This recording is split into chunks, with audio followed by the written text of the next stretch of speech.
just staying humble and hungry. That's the biggest thing. Oh my gosh, Humble Kingz. That's what we're gonna call you. Yes, Humble perfect. Kingz. I knew it would come to us.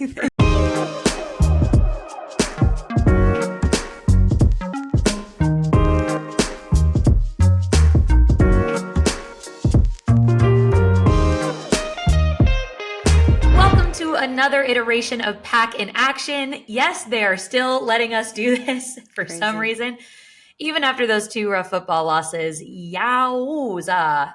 Anyway, I'm Emma Weightman, here as always with the unflappable Ashtyn Butuso, who I look to in times like this for her strength and her poise and her recently trimmed bangs. Ashtyn, how are you? I'm good. I don't know about strength or poise, but my bangs have been trimmed. I'm feeling okay. We've got some very exciting stuff happening, a very exciting guest later. And most importantly, we have so much to look forward to with the Pac in Action Bowl TM next week, which is the Washington State-Oregon State football game, which we're going to get so lit for in our respective cities because we unfortunately will not be together. Yeah, I'll miss you so much, though. I know, I'll miss you too. Having said all of that, though, I will not lie. It's not the greatest week for the Conference of Champions, but we're not strangers to the sensation, the feeling of loss. Teams lose. What are you going to do, right? Other than watch Pac in Action on Pac-12 Insider, which is available on Samsung TV Plus channel 2392, as well as Amazon platforms, including the Amazon Prime Video app and freebie on smart TVs and streaming devices. You can also watch Pac in Action on the Pac-12's YouTube page. Wow. That was so cute. Cutest thing we've ever done. So other than that amazing delivery we just did, overall it was kind of a good news and bad news type week, I'd say. So I think we're going to just do a little segment of what was good news, what was bad news. And that segment starts now. Good news alert. The Oregon State men's soccer team doesn't know anything about losses at the time of this recording. Thank you, Oregon State men's soccer.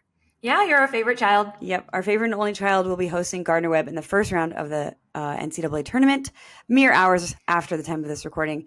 Best of luck to them. Please do not make us report bad news next week. Yes, they are single-handedly at this very moment keeping us alive. No, that's not true. It's all the coffee we drink. Oh my God, don't talk to us before we've had our coffee. That's on our throw pillows. And for some bad news, I have one quick thing to say from one Beav to many other Beavs, from the alarmist Beavs calling for the heads of anyone in the football program right now. To give some context to the current situation, sort of this less than stellar season we've seen. The coach, who shall not be named, that now resides in Lansing, went 2-10 in his first year at Oregon State, and that was before the transfer portal was what it is now, before conference realignment. Currently, everyone is just doing their best.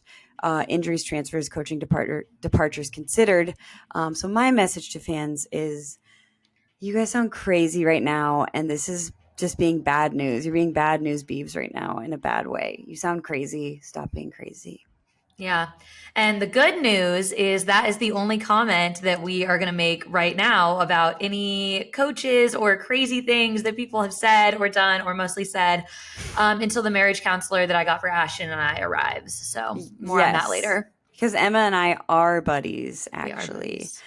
Anyways, bad news does not stop at bad blood between current conference members. We've got another loss to quickly mention and never come back to again. The Cougs fell to New Mexico, dashing any playoffs hopes. But you know what? The playoffs, we don't even care. We never even wanted to go. We never even liked them. Stinky. Emma, tell us some good news. Oh, yeah.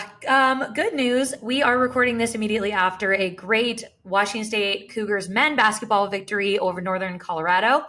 We're hearing reports that Cedric was anything but a coward against the Bears. He dropped 30 points, and I got to make a pun about his name. So wins across the board, good news across the board. Yes, these are the W's we're searching for. And in more good news, the Pop-Tart Bowl will not only have one edible mascot, not two edible mascots. It will have 3 edible mascots this year, which is Yum. insane and so sick, and maybe the best news of the week.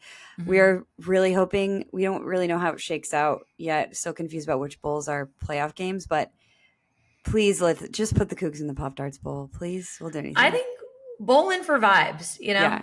That's how alternatively, I feel. we'll accept the Snoop Dogg Bowl, which Max Brown, of course, will be close person. Yeah, our friend. Friend of the show. Cool. Yeah, friend of the show, Max Brown. We do have a really exciting show for you today, so stick around to hear from Nate Kingz from Oregon State men's basketball. Eee.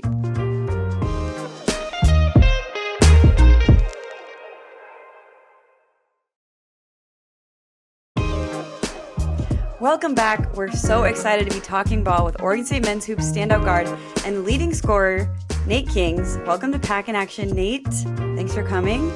Thank y'all for having me. First things first, do people call you Nate? I mean, with the last name like Kingz, I assume they either go Kings or they go King, or what's your nickname? It's either just Nate, or a lot of different people call me Kings or whatever, Nate Kingz. It's like just either or, yeah. Yeah, okay. Well, that's like maybe the coolest last name of all time, and I do think we need to get more people maybe doing some play on words there. Yeah, Okay. We'll think of one and we'll let you know. We'll file it away. Yeah. Oh yeah. So Beavs men's hoops have been really doing great this season. How do you feel thus far? What are you looking forward to? I feel really good about the team. You know, we've meshed well together, and over the last 4 months of practicing together, I feel like we've really built our chemistry up and just continue to keep going up. You know what I mean? I really feel like we all get along really well together. So, yeah. So you're preparing for a big game on the 21st against former conference rival Oregon. This will air literally just before that. So imagine POV, it's Thursday. You're getting ready. We're getting ready. Slightly different methods for that. But what is your, how do you focus? How do you prepare for that game? I know a lot of my teammates, they like to say it's just another game to try and psych themselves out. But I feel like it's good to feel that it's like a big game coming up ahead. So just making sure preparations is done and just staying locked in and really just trying to get that big win. You know what I mean? Because that'll be big for us. So we didn't win. We didn't win once last year. Lost off a tough buzzer beater. So I feel like it's something big, and we got to get that win. Well, I think you mentioned being locked in, which you have obviously been. You've been the leading scorer thus far. Which players, whether it's NBA, WNBA, college, whatever, who do you sort of try to model your game after? Who do you think you play like? That's a good question. I'm not really sure. I'd probably say I don't know. You're one of a kind? There's no one that plays like you. Yeah, I'm just I'm blinking right now. I'm blinking. No, that's okay. I don't know if you got any comparison, but yeah, I'm not too sure. Fair. That could be a humble element too. You don't want to talk out of turn, be too modest. Yeah, too modest. Do people ever give you crap? I saw in your bio it said you were a Lakers fan. Do people give you crap for growing up in Oregon and being a Lakers fan, not a Blazers fan? Nah, not really. I feel like it's in Salem, at least, there's not really too much loyalty for that type of fandom. Really? Yeah, nah. I mean, I just go for the Lakers because I'm a LeBron fan. I'm gonna go wherever he goes.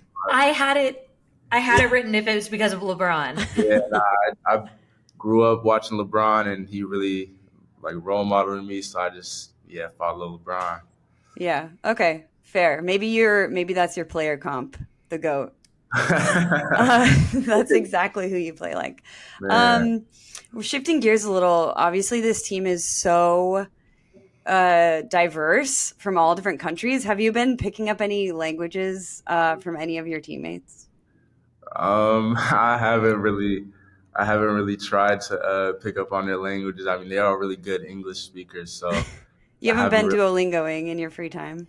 Nah, I haven't, sadly. Fair.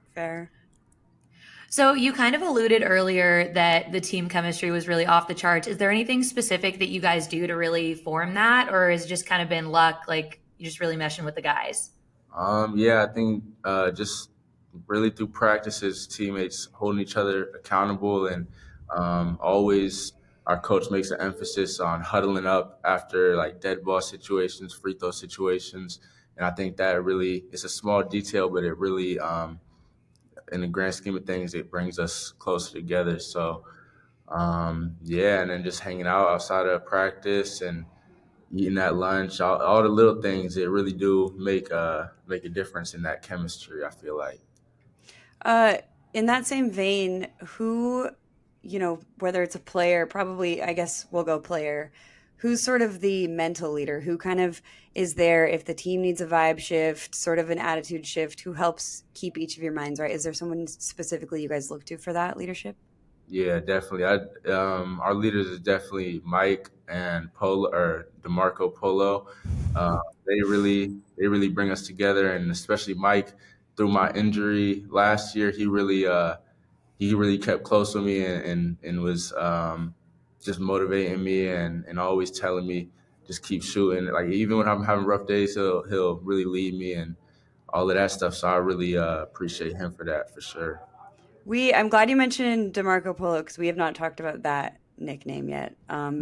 So great call out. That's bad journalism on our part. What do you want people to know about this team that they maybe don't know, that they don't see when they're watching a game?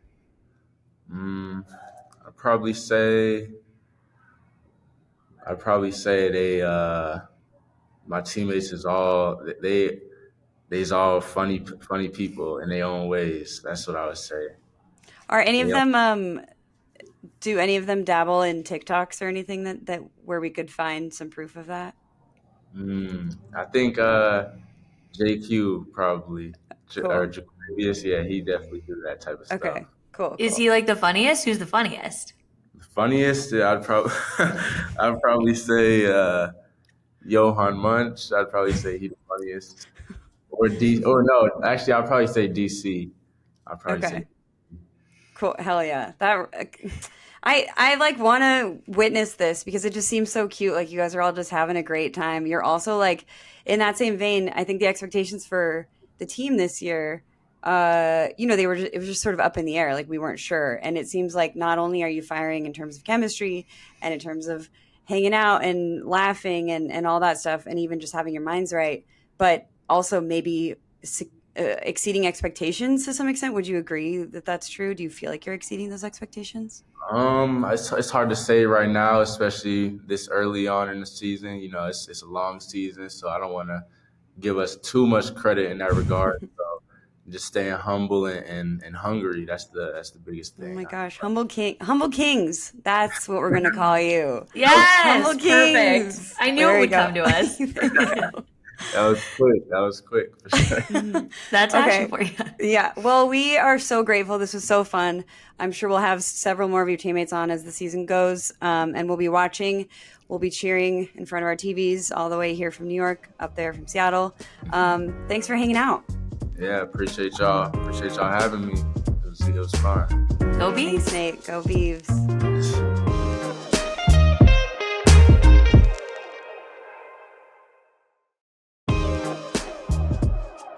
Welcome to Pack in Action. We have a very special game today.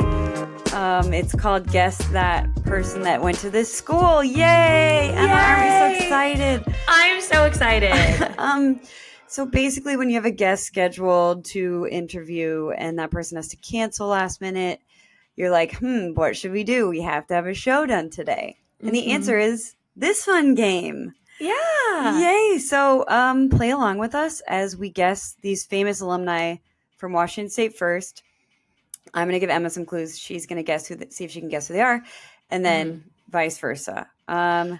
Part of me is like, am I just going to instantly know from their photos? Like, what if I just see even how blurry it is, and I'm Dude, like, I no, know. that's so-and-so. That one's not blurry enough. 'Cause we're so we can locked already in. tell. Yeah, we're too locked in. Okay, let's get into it, Rich. Play the video. Play the video. Give us a beat. Okay. Okay. That's my first hint. He was Pac-10 Offensive Player of the Year. And he tied with Jared Goff for the most completions in a regular season game at 45. And he played with the GOAT, and he was the first overall pick in the NFL draft. Oh, would that in fact be Drew Bledsoe? Yeah. Okay, that was I love his wine. That one was easy as hell. We're gonna give you. Is that true or any of them? We're too locked in. They're not gonna be hard. Yeah. Okay. This player was only on one team in his 10 seasons on the official 53-man roster. Wow. Dedication. Anything coming to mind? He was a Pro Bowl corner. Belonged to a family that had someone in his family for 18 seasons straight in the NFL. And he has a podcast called Truly Unruly that he hosts with his wife. I'm Nothing? blanking. No, I'm Marcus, blanking. true fan. Oh, no. Yeah. Okay, well, incredible. Okay. Can't wait to listen to the pod. Sorry, Marcus. This guy's a big wife guy. Anyone come to mind? Oh, there's so many. Active player and has played on 3 teams. Active NFL player. And he shares a name with the brother of an Oscar winner. Oh, and my he plays gosh. receiver for the Miami Dolphins. Is that River Craycraft? River Craycraft. I didn't know he was a big wife guy. That's fantastic. It seems like it, you know. Yeah, he does have that energy. I made some Instagram assumptions. He's big on his wife. He's big on his baby. I love that. An emoji over the face baby guy. I love that. Okay, this one you're going to know the answer to, so just let me get my clues out. Okay. She followed her brother to Wazoo. Ooh, who could it be? That's vague. According to her wiki, she's dating someone with the same name as her, which is insane. Oh. She was featured on the cover of SI in June 2023. And of course, she's a women's national soccer star, Trinity Rodman. And of course, she's Trinity Rodman. Queen. Dating someone named Trinity. Interesting. I'm going to have to, admittedly, I just clearly am not as up on the lore of my Cougs relationships as I should be. And just Emma, like the game. Sorry. Okay, he was born in Sweden. He became a black belt and captained the Swedish karate team. Amazing. He dated famous model Grace Jones. Anyone? No one's coming to mind. Oh. He played the villain in Rocky IV, which I definitely have seen. Oh, that would make one of us. Emma, Dolph Lundgren, whoever that is. I'm just kidding. What? Yeah. No way. I did not know he was a Coug. That one was fed to me from Rich. Wow. I also don't know who that is. Oh, the guy in Rocky that's like... Right. The guy in Rocky. He doesn't say Adrian, I don't think, but... Oh, bummer. Well, I'll have to watch Rocky. That's what I'm doing later. I know. I need to watch Rocky too because I actually don't know what his role is, but... Okay. Well, I think it's time. That was really fun. I loved it. My guys were in the spotlight, but we are kicking it off strong with some Beavs. Okay, this one is very tall. Drew Eubanks? That's insane. That's insane. I at least held out longer. Okay, well, my other clues, he played for the Blazers and now is on the Jazz, and he played at Oregon State. That is, of course, the Drew Shaq the Tower Eubanks. Drew the Tower Eubanks. Yes. Okay. Yeah, legend.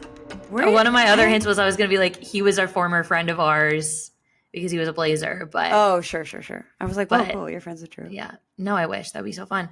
All right, up next, this one is interesting. We got a former point guard. Gary Payton. He currently talks for a living. Oh. Yeah, keep going. I know. And you do know who it is because you know him. Lamar. Little guy. We love Lamar. We gotta have Lamar on. We should definitely have Lamar. Speaking of the Blazers. God bless Lamar. This is actually secretly a Blazer show. Thank you. So this person is in the Oregon State Hall of Fame. Named a child after themselves. And is the most iconic Seattle Supersonic of all time. Named 2 children after themselves. Two Gary Payton children. 2 and Gary Payton Jr. Both exist. Wow. Awesome. Yep. Gary Payton. I had to throw my Sonic guy on there. You know what I mean? Yeah. You went all basketball. I went almost all football. So that's I know. Interesting. Well, you're a hoops basketball girly, school. So. All right. This is fun. So they are currently at Oregon State. Middle name is your first name. Yes, I always forget that. It's Jade Carey. And it is a gold medalist.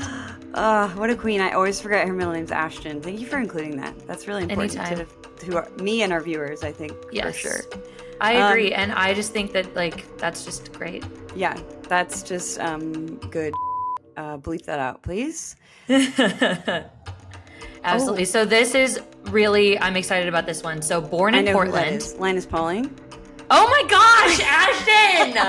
Why do you crush this game? You're making me look stupid. It's not hard to do, but holy guacamole. Oh, I love Linus Pauling. He's the only person to win 2 Nobel Peace Prizes solo or something. That was one of my hints. You're kidding. You're kidding. Oh God, Wow. Some things are just destiny. I've held the Nobel Peace Prizes too, or Nobel Prizes, not peace. I've touched them. Yeah, pretty big time stuff. Wow, well, that was only a fun game. It's only a matter of time until you win one, I guess. Oh my God, can you imagine? What would I win it for? Yeah, it's tough. There's too many things. There's too many things that we could do. Vibes? Excellent vibes. Just like living in New York. Totally, your dog, I'm nailing your that. bangs. I'm nailing that. If they had a Nobel Peace Prize for bangs, you would win it for. What would you win it for? Smiles. Oh, stop! Wow, I know. Wow, look at us, and see, we're being so friendly right now. I know we are friendly. Hold on, wait. Before we get to what we have to talk about, right? I was gonna include Rich and I. There was a miscommunication. LeVar Ball was gonna be in mine. LeVar Ball averaged 2.2 points at Washington State. I did not know that until today. I was Googling. That's crazy. That would have been fun. Okay, so yeah, we're being friendly, but not for long. Just kidding. Not for long. Will we? I don't know. We'll see. Okay, so basically, we need to talk about the Pac in Action Bowl, of course. Yeah. This is the Oregon State-Washington State football game that will be played in Corvallis. We've been building it up all season. We have. Literally. We've been dreading it all season too, but also excited all season. We have. The thing is, so Jake Dicker, Washington State head coach, was in a presser, and he was basically said, we don't like each other. We're not buddies. I don't know why everyone thinks we're friends. Like, he was so tooty. Am I missing anything that he said? No, you got the boil down of it. And as we know from previous episodes, i.e. when we lost to Boise State, I have a team of lawyers on speed dial. I was not able to get a hold of them in time for me to really formulate a statement on this that is approved. The holidays are really, and I didn't want to push them too hard. But I will say, I think I understand it's an athlete mentality of just always competing. And the fact that the fan bases have found solace in each other, whether or not that translates on or off the field, at the end of the day, Coug fans that I know are going to keep loving and rooting for Beavs, and I assume it's mutual. And here at Pac in Action, we are going to be friends forever. This is just off the cuff, so tell me if I'm misspeaking. But no, I think you're right. I saw Jaden Grant, another Blazer, mentioned, because Brian Grant is his dad. He was our former corner for like 5 years. And he quote tweeted and was like, facts, like, we never liked Wazoo. And I'm kind of like, that kind of sucks, because I mean, it's fine that for everyone can feel however they feel. But like, even when even 5 years ago, it was always understood that there was sort of like a Cougs Beavs alliance. There just always has been. Like, we're the good guys, and we always have been, and we always will be. Yeah. So I'm kind of like, I get it. Both teams want to win, as they should. But if we were looking at the bigger picture here, we need to be allies. We need allies. And I don't think it's fair to assume that either school would have dipped on the other one, because we're not the bad guys. Yes, we are all the good guys here. I'm glad you said it. I'm glad I agree. And I'm so excited for this game. We've been looking forward to it all season. We will not see you guys next week, because we will be celebrating Thanksgiving, eating yummy, yummy food. But we are so thankful to be Pac in Action, and we will see you next time that we are Pac in Action.